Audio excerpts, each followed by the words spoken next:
बात महंगाई की तो मुल्क में महंगाई के नए तूफान का खदशा। हुकूमत ने 350 अरब रुपए के टैक्स से इस्तिस्ना खत्म करने के लिए तरमीमी बिल तैयार कर लिया। फाइनेंस बिल काबीना के अगले इजलास में पेश किया जाएगा। मोबाइल फ़ोन, स्टेशनरी और पैक फूड आइटम्स पर टैक्स छूट खत्म किए जाने का इम्कान है।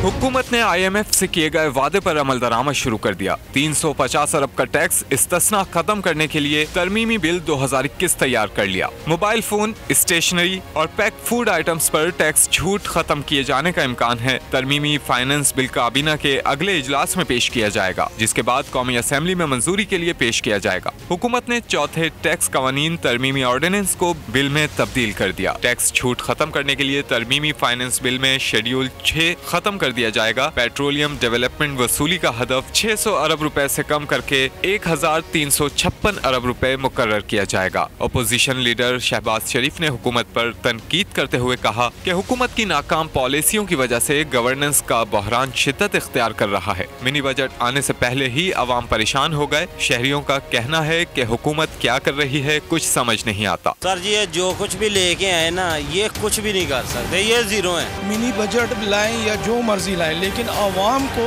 रात को सुकून से सोने दें। इन्होंने बेड़ा गर्क कर दिया, तबाही के दहाने पे ले आए हैं ये मुल्क को, और गरीब आदमी को दवाई खाने के लिए उनके पास पैसे नहीं है। महंगाई जो है वो कहाँ पे चले गई है, आसमान को छू रही है। शहरियों का कहना है कि मिनी बजट मजीद महंगाई लेकर आएगा। हुकूमत IMF से छुटकारा हासिल करे। सब्सक्राइब करें और बेल दबाएं ताकि कोई खबर रह न जाए।